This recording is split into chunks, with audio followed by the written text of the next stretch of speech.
राधे श्याम। हरि सर्वत्र में आप सभी का एक बार फिर से स्वागत है। बंधुओं, आज से हम प्रतिदिन परम श्रद्धेय श्री सेठ जी द्वारा गीता प्रेस के संस्थापक श्री जयदयाल जी गोयंद जी द्वारा पत्र का जो हम उनका जवाब प्रतिदिन श्रवण करेंगे। बहुत से साधक पत्र के द्वारा उनसे प्रश्न करते थे, तरह तरह की शंकाएं व्यक्त करते थे और सेठ जी पत्र के माध्यम से उन सभी शंकाओं का समाधान करते थे।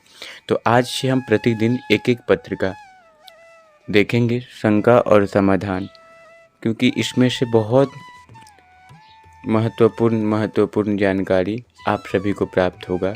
इसलिए बहुत सावधानी से आप सब श्रवण करिएगा, क्योंकि पत्र श्रवण करते करते आपके मन की भी बहुत सारी शंकाओं का समाधान हो जाएगा। सप्रेम राम राम। आपका पत्र मिला।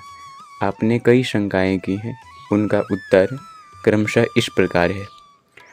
गरीबों को भगवान ही बनाते हैं, यह आपका लिखना ठीक है। जो जैसा कर्म करता है उसे वैसा ही फल भुगताते हैं एवं उनकी सेवा करने के लिए भी कहते हैं। भगवान ने ही गरीबों को बनाया है।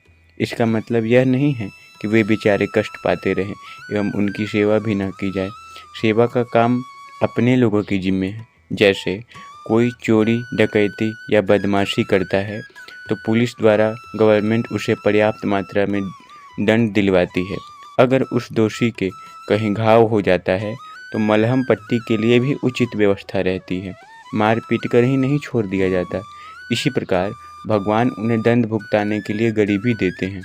उनकी सेवा का काम दूसरों के जिम्मे है। जो सेवा करता है उसे उसका अच्छा फल मिलता है।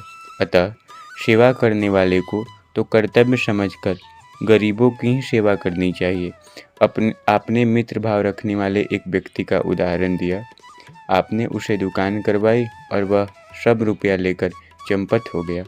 सो मालूम किया इस घटना से आपके मन में जो यह धारणा हो गई कि किसी के साथ भला करने पर भी बुरा ही होता है, यह ठीक नहीं है।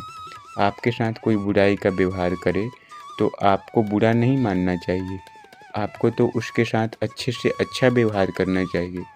आपको अपने अच्छे कर्म का फल मिलेगा एवं बुरा कर्म करने वाले को पाप भोगना पड़ेगा। जो तोकू काटा बोए ताही बोए तो फूल। उपयुक्त आपको इस उपयुक्त पद्य वाक्य के अनुसार ही करना चाहिए। साथ ही धोखा देने वाले से सावधान रहना चाहिए।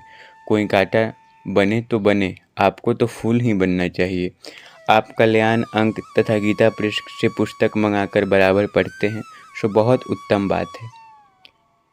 यह भी लिखा कि संतोष नहीं हो रहा, सो संतोष हो इसके लिए भगवान के नाम का जप, स्वरूप का ध्यान, गीता रामायण का पाठ, स्तुति प्रार्थना श्रद्धा भक्ति पूर्वक निष्काम भाव से नित्य निरंतर करते रहना चाहिए। इससे संतोष हो सकता है। गीता पढ़ने के लिए आपकी हार्दिक इच्छा है एवं इसके लिए आप प्रयत्नशील भी हैं, सो उत्तम बात है। संस्कृत का आप शुद्ध उच्चारण नहीं कर पाते हैं तो इसके लिए संस्कृत के किसी पंडित से गीता का शुद्ध उच्चारण करना सीख लेना चाहिए। नहीं तो संस्कृत श्लोकों को छोड़कर केवल भाषा ही पढ़ लेनी चाहिए।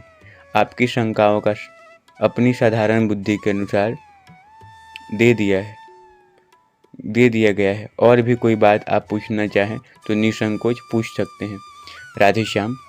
कल से हम दूसरा पत्र पढ़ेंगे और प्रतिदिन एक एक पत्र श्रवण करेंगे बंधुओं। तो आप सब बहुत ध्यान देकर श्रवण करिएगा, क्योंकि सेठ जी द्वारा बहुत ही गूढ़ बातें, शास्त्रों का सार साधकों को बताया जाता था पत्र के द्वारा।